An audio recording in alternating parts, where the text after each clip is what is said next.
When I recorded this interview with Leanne, I had a bit of a cold. So you'll hear that I sound a little bit stuffy, and I had a few little kind of technical sound issues. So hopefully I've rectified them, but I'm just giving you a little heads up. Today on the show, I am excited to introduce you to my friend Leanne as she shares her thyroid story with us all. To give you a bit of an idea, we cover things like how she was diagnosed, the types of treatment that she's received over the years, that she's been able to discover that her liver is one of the main things that triggers her Hashimoto's, and the sorts of things that she does to support her liver. We talk a lot too about setting boundaries and pacing yourself, the difference between really resting, and so it's not about being lazy if you stop and rest, it's about recharging your body, empowering yourself to take control of your health, and to to really do a lot of self-care. So there's some beautiful topics that we cover in the podcast today. We do also talk about our favourite essential oils, because that's how we met, was through essential oils. So we have a bit of a discussion about what are our favourites, how we use them, and some tips about how not to use them, mistakes that we've both made in the past. I think Leanne offers a depth of wisdom and understanding and a kindness that she shows to herself and I guess by extension to all of you that are listening. So I really hope that you enjoy listening to her story, find something from it that you can take away, think about, ruminate, and perhaps apply to your own thyroid situation. So thank you, Leanne, for sharing your story with us. Welcome to Let's Talk Thyroid, where we explore different aspects of living a healthy thyroid lifestyle, positively and practically, to help you thrive and not just survive. Join me, Annabelle Bateman, your host, and let's talk thyroid. Before we dive into the show, I just want to give my strategy sessions a plug, because if you are feeling a little bit overwhelmed or you're not too sure where to go or where to start with your thyroid journey, particularly from a diet and lifestyle point of view, then why not book a strategy session with me? You've got 60 minutes of my undivided attention. I would love to help you come up with a bit of a plan, maybe sift through some of the information you've got and just help you to know what next step to take. The strategy session is $147. That's Australian dollars. So if you're in the US or overseas, that's probably a really extra good deal for you. And you will come away from that session with a couple of action steps that you can take next. This is not a session where I'm trying to sell you some expensive coaching program. I don't offer that. This is really purely an opportunity just to have an hour of my time. Well, welcome, Leanne, to the Let's Talk Thyroid podcast. Come up with a bit of a strategy. I'm really excited to have you on to share your story with us. Just head to annabellebateman.com/strategy, and you can find all the information. And I know we've had a few conversations over the years about Hashimoto's. Leanne and I met through doTERRA and our love of essential oils, and I'm sure that'll pop up somewhere along the conversation. But I know that you have done a lot of reading and research and trial and error and experimenting with your own health to really get well. And so I'm really looking forward to seeing how your journey has unfolded, because I know we've had a few conversations over the years, and so really excited that you agreed to be on the show and share your experiences. Yeah, it's good to be here. Yeah, it really is. I'm enjoying. I'm looking forward to the conversation too. Yeah. So tell us, Leanne, a little bit about, before we dive into your thyroid story, who are you? Where are you? Give us a little snippet of who are you? All right. Well, I am from Australia, New South Wales. And I am a former nurse, midwife. Loved that job, but it was time to leave. I've got 4 grown children. I have an adorable husband who just is the love of my life. And, we live in, like, paradise, really, where we are. And I have a business that I run, which I'm like have lots of things under that umbrella now. So it's not just essential oils. I do a whole lot of things as well around women's empowerment and women's health. So that's me in a nutshell. Always evolving. Oh, I know. Well, I think you're a bit like me like that. That's I guess as we take twists and turns, that's life unfolding, and that ever changing and developing. And I don't know, my life's the same. So what can I say? I think that's a good thing. Yeah, it is. I think it's a good thing. Otherwise, I think I'd be pretty. You just need to move. I think. Yeah. Move through life and not stand still. Yep. Yeah, absolutely. So, Leanne, tell us, in terms of let's start to dig into the thyroid stuff. What made you first think you might have had an issue with your thyroid? Well, it goes back a long way. I was probably in denial for a very, very long time. When I was pregnant with our first daughter, our first child, I was told I had a goiter, a very tiny one, and it was just by random in this where I was working. And I just ignored it. And I said, that can happen when you're pregnant. And okay, no worries.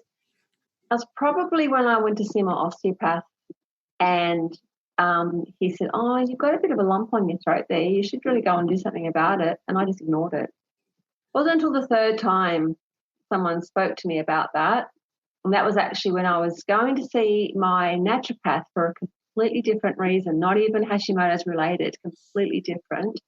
That he said, I do want to treat you, and I think you've got Hashimoto's, but I feel, or you've got a thyroid condition, but I really want you to go and get some bloods done for that. So that's where my story started, is me in denial. It was actually there. So now you know that you were in denial. Can you look back and think that you were experiencing some symptoms, or was it just the goiter, or was there anything else going on at that time? It was the goiter at first, and then I always struggled with weight loss. I'd gain weight and I would eat the same diet and nothing would change, but I would just gain weight. And I always had low energy. And they're two big things for me. They're my two big things that I know that I need to go and see my naturopath if I start to feel low in energy. So yeah, that was my two. That's So weight gain and low energy, along with the goiter, and those two things sound like have been the things that, if they're playing up, then something's going on, and that's a bit of a sign to you to go get things checked out. Yeah. Is that right? Yeah, very much so. Yeah. Okay. Yeah. So you had the blood tests, and did that show Hashimoto's? Is that what happened? That was interesting. I went to see my doctor and to actually get a blood test, and she was very she didn't want to do the blood test. She didn't want to do all the things that I was meant to have done, like T3, reverse T3, T4, everything. She didn't want to do any of those tests because she wanted to just do TSH. And I said to her, as a nurse, you learn to talk to doctors in a different way. And I just said to her, well, I have a goiter. I think that's a really good indication that there's something going on. So I would like to have these tests done. Basically, if you don't do them for me, I'll get someone else to do them for me. So she did do them. I had to be very forthright though. I came away with all the tests that I needed to have done, and within 24 hours I had a phone call from her to say, you need to come in and see me. She didn't believe I actually had any problem at all. Wow. So she reluctantly gave you the referral for the blood tests. Then she got the results back and, you better come in and have a chat. Is that what you're saying? Yeah. Yeah. That really was not even, she had no information for me whatsoever. I was very, very upset by the fact that I was given nothing. Here is your referral to an endocrinologist. I have nothing more to give you. So I left I went with my husband. I left that appointment, and I just came home and cried because I thought, I'm going to die. I didn't know. I didn't know anything about Hashimoto's. I mean, that was not something that I learned much about in my training, because my training predominantly, I've always worked with women and babies. So it was not an area that there was a lot of information when I did my training. So I came home and started looking on the internet. The worst thing I did was started looking because there was so many negative things about it on the internet. So I just closed up and just thought, no, I just have to go and see my naturopath. So he was actually my godsend, really. He really just was able to, each time I went to see him, which was every week actually, I went to see him, and he literally would explain it to me over and over and over and over again until I got it, until I understood what was going on in my body and why I was feeling like I was feeling, and what was happening and what was the results of that. So that was a really big eye-opener for me.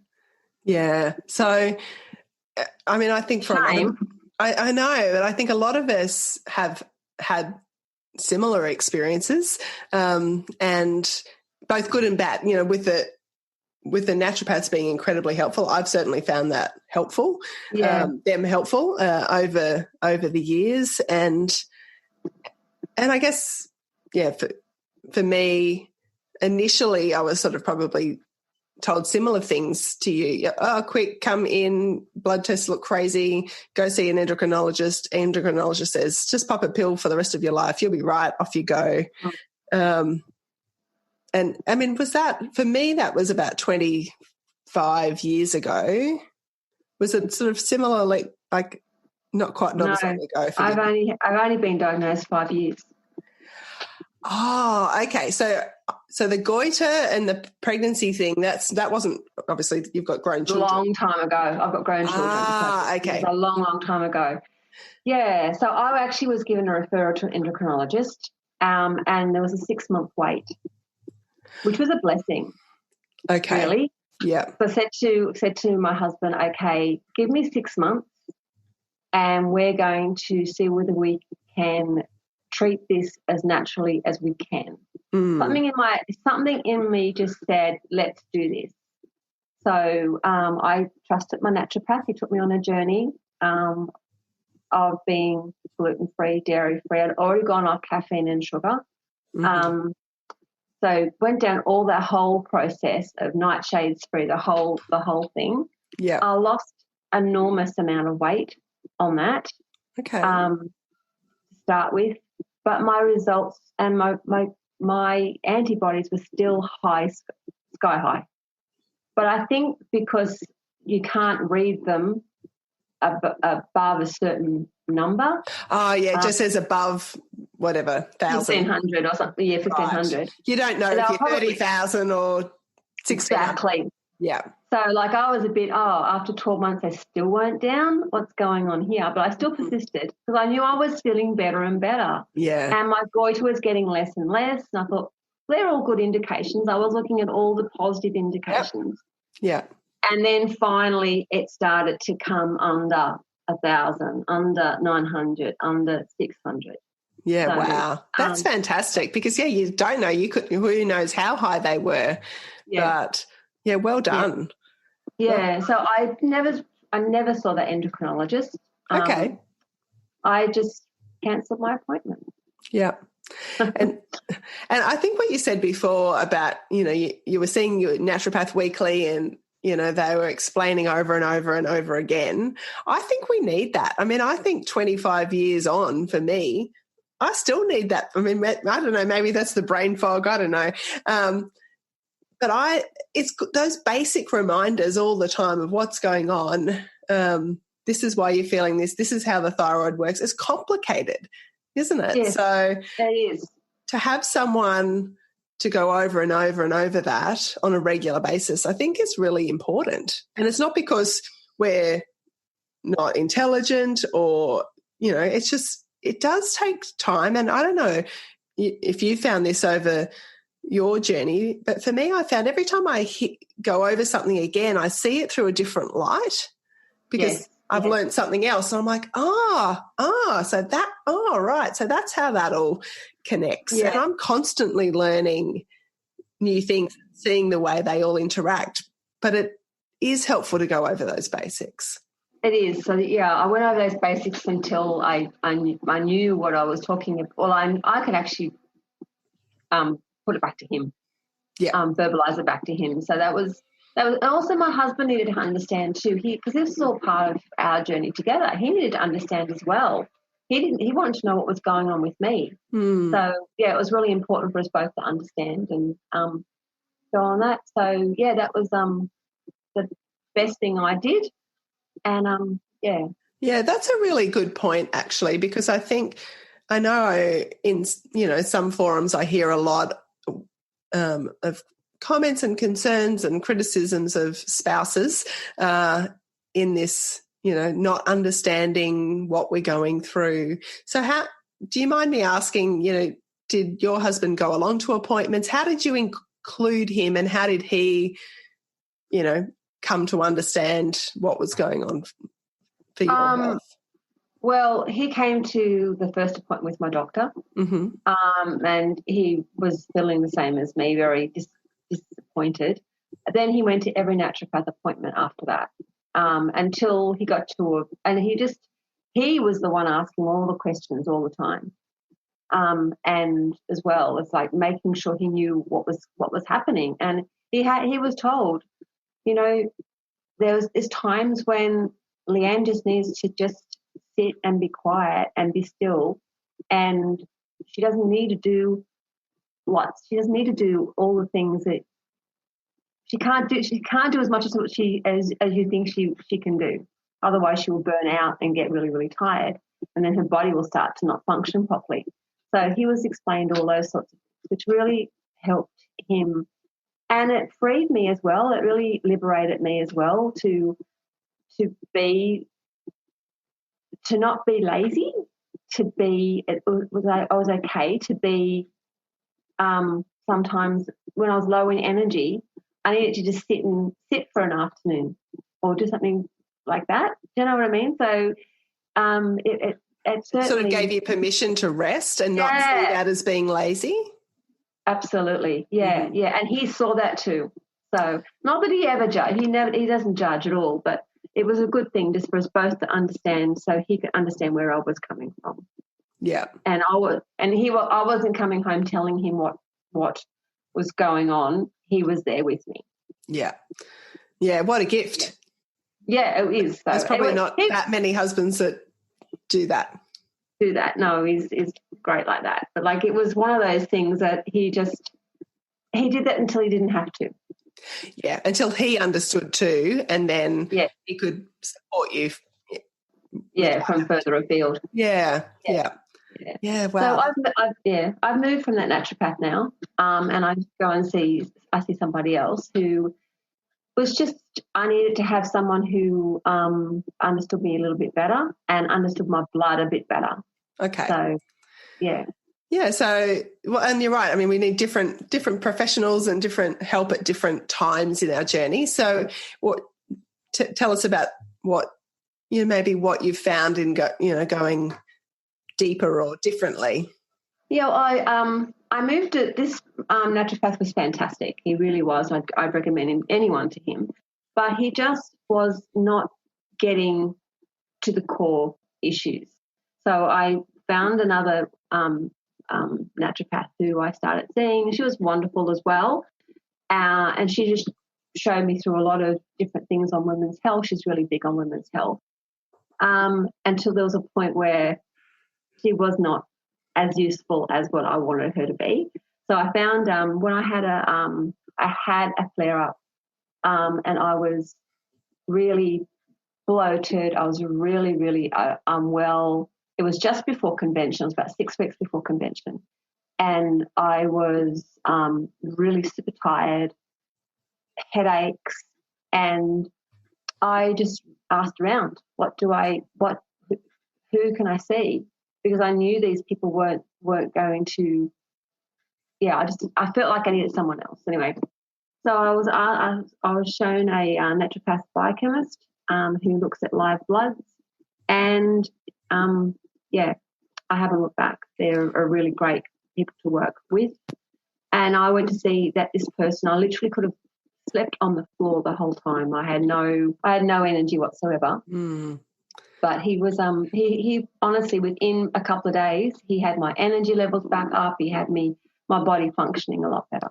Wow. And so how did that happen? Was it a certain, does he treat in a particular way in a couple of days? That's pretty dramatic. So how does that work? He used homeopathics to start to actually support my body to start with. I don't remember the whole entire protocol at the time, but he just started using homeopathics because he thought that was a gentler way for my body, because my body was in really big flare. It was a big flare, and I just didn't recognise it. So I suppose it's the first flare up I'd had since I was diagnosed. So I now know what a flare up feels like. Do you know what? Yeah. Can you look back and see anything that triggered the flare? Stress. Right. Stress. Yeah. I was doing a particular program with doTERRA, and it was definitely stress. Okay. Yeah. Yeah, it's incredible that stress connection, isn't there? That mind body. Yeah. Okay. It was just too much for my body to cope with. So, yeah. Okay. Yeah. So stress got you there. You started on some homeopathics. And so that was nice, a nice gentle way to start to heal from that. Yeah, there was a whole lot of other things he put in there as well. Basically, we discovered that my liver is my root cause to my Hashimoto's, and that makes a lot of sense. Okay. As it processes all of the toxins in our body, and I did work in high intensive areas in my career as a midwife, as a nurse. I worked in operating theatre. I worked in delivery suite and worked in neonatal intensive care, all the areas where there's a lot of stuff going on in the air and there's a lot of chemicals. Yeah. So it makes interesting. Complete sense. Yeah, you'll love the podcast I've just recorded yesterday that's coming out this week is all about detoxification. And I kind of really dive as deep as I can. With your nursing and more medically trained brain will understand it even deeper than I did, but I found it fascinating to really dig into the detoxification pathways, and so I've tried to simplify that for the podcast and just to help people understand, when you're exposed to toxins, and we talk about, workplaces where you're exposed to lots of different toxins, and so that's really interesting. So you see that as being a key trigger for you? Definitely. And when my liver's not happy, I'm not happy. So for that reason, I do a liver cleanse every night. So tell me about that. What does that mean? That just involves me not having anything that's anything to eat until 12 o'clock in the daytime, because our liver gets up very, very early and it's cleaning our body. It's cleaning out all the junk and our whatever toxins and waste. It's doing its job really early in the morning. So I continue to allow it to be supported by just having a veggie juice I make up myself, taking my supplements, and only having water until 12 o'clock, and then I will have something to eat then. That's what I do to support my liver. Is that part of like an intermittent fasting, or do you just see that as liver support? Or is it? Well, I think for me, it's just I'm supporting my liver the best way I can. Yeah, it sounds a little bit the way some people talk about intermittent fasting. And yeah, I suppose it is. I know the medical medium do something similar, sort of something that my naturopath suggested, and I thought, okay, well, I'll start doing that. I actually don't even have any of the fibre either. That all is eliminated as well, so I just get the juice. Yeah, so you do. And what are you juicing? Cucumber, and beetroot and carrot and loads of spinach. I'm addicted to ginger at the moment. So. It gives that real zing. Well, that's good for your immune system too, isn't it? It is. It's good. Yeah. And then I'll put things like in there like pineapple and apple and oranges and blueberries. Wow. And that's it. Yeah. So you kind of empty your veggie drawer into your juicer. Pretty much. And I'm on the look for a really good juicer now. And I just put in some turmeric essential oil, some ginger essential oil, and some celery seed, because celery seed I find supports my gut really well. So that's my juice that I have every day, and it's I know it goes through my body really quickly, but I just don't feel empty until around 12, maybe 12:30. Yeah, it's so fascinating how your body can adapt and change. And I wonder too, if you know that you're not going to be eating till then, you just don't think about it so much. Definitely a mind game. Yeah, because sometimes you think, oh, I need to eat, and I need 10:30. I'm going, but I've just had my juice. What's going on there? So I'll have some fruit, some sort of type of fruit instead, because that's still supporting my liver. Mm-hmm. I won't have anything like any breads or anything like that until after 12:30. Okay. So you said really a lot of what you're doing orienting is all around supporting your liver health. Is that right? Because you've worked out that was the root cause. Trigger. Yeah, and trigger. Okay. And are there certain supplements or other things that you take for your liver? I do. I take a supplement called Ultra B, which is particularly for liver support. And I take several other things as well. Yeah. We often tend to, don't we? There's just a whole lot of things you need to take to support your body. So as well as some of our doTERRA supplements as well, but I've integrated them. So the best thing about this naturopath, I've integrated what I like to use with what she uses. So we integrate it together. Mm. And even last week I went to see her and said, oh, it looks like your adrenals need a bit of support there. And I said, well, as a product I can take. She said, well, give it a go. Try that first. So I like that she will work with me with what I know as well. So, yeah. It's so lovely, isn't it, when you've got a professional that respects you as well and is listening to you and working with you and where you're at. That's takes some time to find sometimes, but when you've got someone like that, makes such a big difference, doesn't it? Because I think we are so much more empowered these days. I mean, we've certainly got access to maybe too much information, but we've got access to information. We know what we want to try, and so it's nice when you've got professionals that are respectful of that. Yeah, that's right. We're willing to empower you as well, because it's all about empowerment. And I think that's a really important part of our journey, is to be empowered for us to move forward in our journey, because we're going to have Hashimoto's for the rest of our lives. So we need to, know how to deal with it and work with it the way we want to work with it.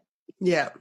And so are there other things that you're doing at the moment or that, have really worked for you in helping to manage your health? I have learned to pace myself. Okay. Pacing myself is very, very important part of my journey. I know I would love to be going to the gym every day, but my body doesn't tolerate that. So I do nice, gentle exercises to support me the best I can. I've also done something pretty radical just of late. We've just put magnesium in our pool. Oh, that's cool. I've looked into that. I haven't quite convinced Lee yet, but yeah, wow, awesome. And that has been fantastic, being able to get into a pool that is not got the chlorine in it from the salt. So it's really, really lovely. So I can swim, because I feel like that's another trigger as well, because you're thinking about all the triggers that you have in your, like all those chemicals that are in a swimming pool. So, yeah. Yeah, it's, when you think about it, and I only because this is completely fresh on my mind from, the Detoxing podcast, it's those chemicals that you're exposed to on a daily basis, and they might be small amounts, but it's that constant exposure. And so I guess, it takes time to figure them all out, and you don't have to change everything all at once, but just those gradual, replacing things. It's taken us until the end of last year to find water filter that we were happy with. That you like. Yeah, that we like, or that we could finally make a decision, because there's so many variables. But it's just those gradual changes. And so, wow, magnesium pool, I think that's, that's fabulous. Great. It just means I can swim in it and know that I can swim in it, which is really, really good. So, we're making some really good adjustments for both of our health, really. So just to keep ourselves both as healthy as possible. But I'm also looking at all of the things that will, I'm just making sure I can limit any flare-ups or whatever's going on for me. So with the pacing yourself, you said, exercise can be one of those triggers and, you just do some nice gentle exercise. Are there other ways that you pace yourself? Like, have you learnt to not take on as much? How have you done that? Like, how's that journey been for you? Yeah, I've learnt not to take on big things. If I am busy, I've just presented something a couple of weeks ago and it took me about 4 days to get over that. I had really quite bad headaches and I had to give myself permission just to rest and to to have a sleep in, because I don't have children at home. I can have that sleep in or not, and just be gentle with myself. Just not do some things that are really not even reading a book, just watching the TV, just doing things during the day which I would not normally do.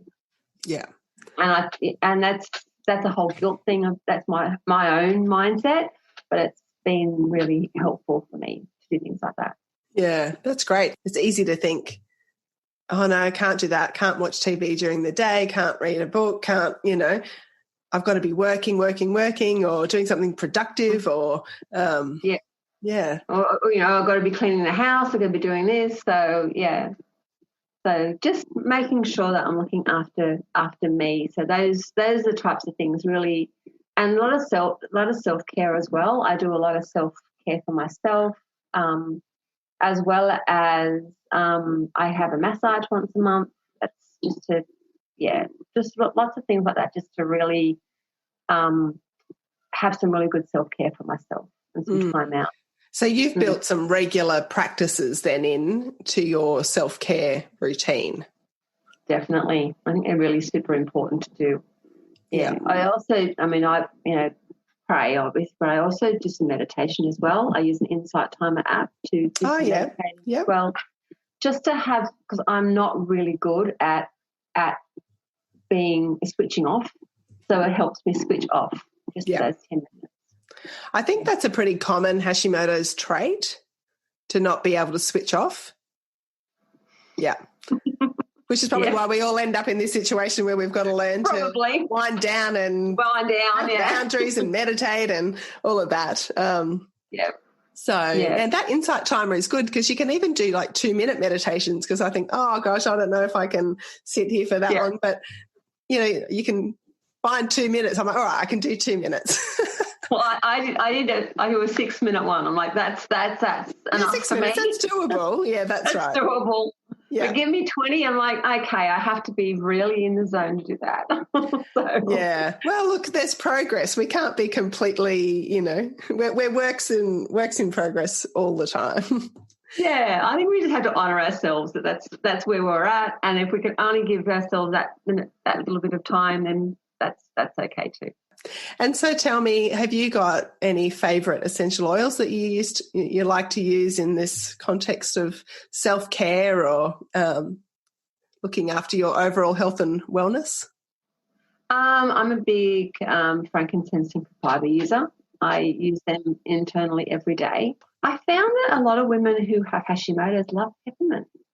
Do you? I love it. Oh, yeah. So I was like, I was waiting for the but I don't get it, or no, but you love it. No, but I've got bottles of it. Like I just... Yeah, I know. I'm always running peppermint too. Yeah, it's one of those things. I like peppermint's my big one. Ginger's another big one. So, but as far as self-care is concerned, I do, I love to use a fair amount of essential oils and an aromatic dressing I do every day. So... But for the support, I definitely frankincense and copaiba are my 2 big ones to go to. Yeah. Yeah, and then throw in some peppermint and ginger as well. And we're fine. Yeah. And So I do because most people who have a Hashimoto's also have a gut issue as well. So I found celery seed really useful as well. Yeah, I've got to get back into the celery seed. It just tastes so disgusting. Put it in your veggie juice and you won't even know. Yeah, I do sometimes when I think about it, I'll drink because I have celery juice every morning. And so if I'm thinking about it, I'll drink most of it and then I'll just add 1 drop of the celery seed essential oil into the end and just, like a shot, down it like a shot. So, yeah, I need to pull that one out again and have a look. But, yeah, it's a good gut support. It is a good gut support. When you're into essential oils, but there are those core ones that I come back to, and really probably the ones that you've mentioned would be on my core list as well. In fact, frankincense and peppermint and lemongrass were the 3 that I started using when I first started. They were the first 3 I bought, lemongrass and peppermint, and I'm sure the peppermint's because it's energizing. And so we're often, if low energy is a Hashimoto's trait, which it is, peppermint just invigorating. So I guess that's probably why we're drawn to peppermint. Exactly, yeah. And you were talking about lemongrass. I can't use lemongrass. Oh, interesting. So you have a reaction to it? I do. I used it once right close to my thyroid, and since then I've not been able to use it at all. So even if I do, if I apply it, I have to apply it with plenty of carrier oil, and then I'll still get a rash. Yeah, I can be like that too, to be honest. Early on, made a roller with some different essential oils in it to go over my thyroid and did all the wrong things. Like I didn't dilute it. I thought more is better. All the things that I know are wrong and really bad essential oil use practice. I thought I somehow could just ignore those things. I don't know. Sometimes I think I'm smart and other times I just think I'm an idiot. This was like the idiot category, was do all the things that all the experts advise you against and think you're going to come out swimming. But I ended up with really bad skin reactions over my thyroid. And I do think the lemongrass is really strong. And so what I have found for me, I can do lemongrass if I put it in my facial oil, which I still do, and that does go over my thyroid, but I can't put anything, certainly not undiluted or quite strong, over my thyroid. I can't do the thyroid rollers. I end up with reactions. I haven't tried for a while, but really quite diluted, like in my facial oil, in with a few other things, it seems to be fine. But if I was to just put that over my thyroid area, I would probably have that same reaction. Yeah. So I've just learned now not to put anything there at all. You don't need to. I don't think you need to. You don't need to target that poor little thing that's sitting there. Just leave it and just love it. Just love on it. Don't think about, just support yourself in other ways. You can always put it somewhere else on a pulse point or somewhere else. Yeah, or there's a pulse point on the big toe, I think. So that's probably Or I diffuse it. I mean, I love lemongrass. I just diffuse it. It's not a worry. No, and look, and if you never used it, it's not a problem either. I mean, gosh, there's so many different options, aren't there? So many options. So yeah. Yeah. But yeah, use your essential oils safely if you're listening to this. Don't do stupid things like putting them on your skin undiluted and, and particularly on your throat.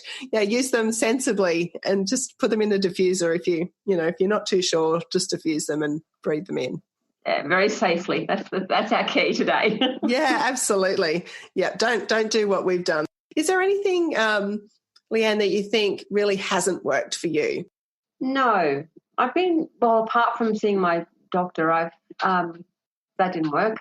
No, I think I've been very careful when working with whoever I've been working with, to make sure that they know I'm in that decision-making process too. So every person's has been growing on one another, like it's been a progression. So no, I don't think I'd take anything back as far as anything that doesn't work. I think I've been, yeah.